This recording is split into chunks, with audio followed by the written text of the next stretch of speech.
Welcome to another one in our series of Spotlight Ons, and today we're going to be talking about another one of our key risks and key hot topics that we hear come up all the time with Heads of Internal Audit, and that is ESG. So Fiona, your specialist area, ESG, it is a hot topic, but talk to me a little bit more about why businesses should be taking this seriously.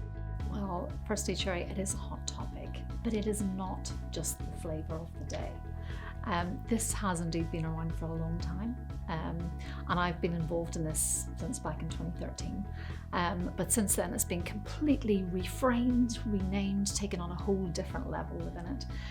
But what people previously knew as being the CSR agenda, which was very much just a framework for a sustainable business, has taken on a completely different league. So what ESG is very much that quantitative measurability of it and the criteria that enables a business to report their sustainability and indeed their societal impact. So all of this feeds into what stakeholder expectations are, which are many and are very much pushing this up to the top of the agenda at the board level. Okay, so yeah, stakeholders. Stakeholders is a really broad title, isn't it? So talk to me about some of those stakeholders, the ones we need to be thinking about. Well, there's many, and this varies by industry and indeed maturity of business. But I'd probably classify these as four key areas. Firstly, investors. What they're looking for are real actionable criteria, actionable metrics of a business, because what this shows is longer term planning and thought within that, and that makes them much more attractive to them. So a really important one. Secondly, I go with employees. If we think about the war on talent, that is a massive one for internal audit. It's very much that ability to attract and retain. And what you're looking for, what employees are looking for these days, are very much the green credentials of that business they want to work for. And really importantly, we always talk about the green side, but the diversity, equity, inclusion side, which is a fundamental for them, so a really big area. Thirdly, I would look at consumers. You've got a much more discernible consumer these days, and what they're looking for is the reputation of that business that they work with, that they purchase from, and indeed the brand and the promises that they make within that, so you end up with a much more loyal customer at the end of the day. And I suppose the final one, last but no means least, is the big regulation juggernaut. And this has taken on a completely different level. We've seen that unprecedented increase in terms of the extent of regulation which is in play, and this cuts across all domains. We're not just talking here about UK regulation. We'll be familiar with the likes of TCFD, which everybody talks about, but the much broader European aspect, CSRD is all the word of the day, and indeed the wider ISRS, S1 and S2. And apologies, but the world of sustainability, we just talk about 3 and 4 letter acronyms all the time. But I think we have to mention the global stage as well. Even the SEC are rumbling in terms of what some of those climatic disclosures may be. So we've got them as 4 key stakeholders.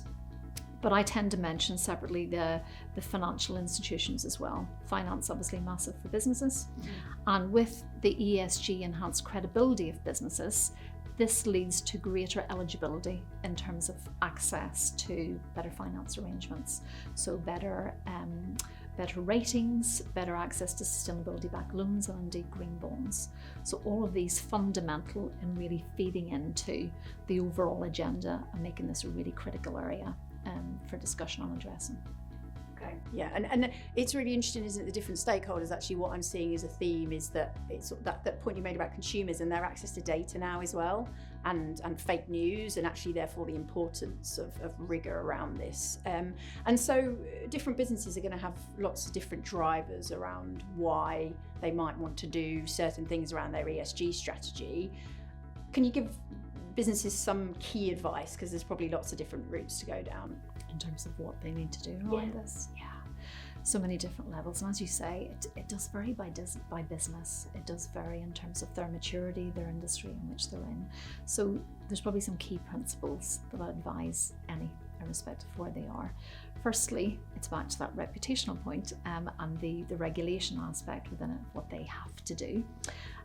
It's very much taking stock of what is coming down the line in terms of wider regulation, what is relevant to them, what is it that they have to do, or indeed what they may just choose to do because of that wider expectation within the market.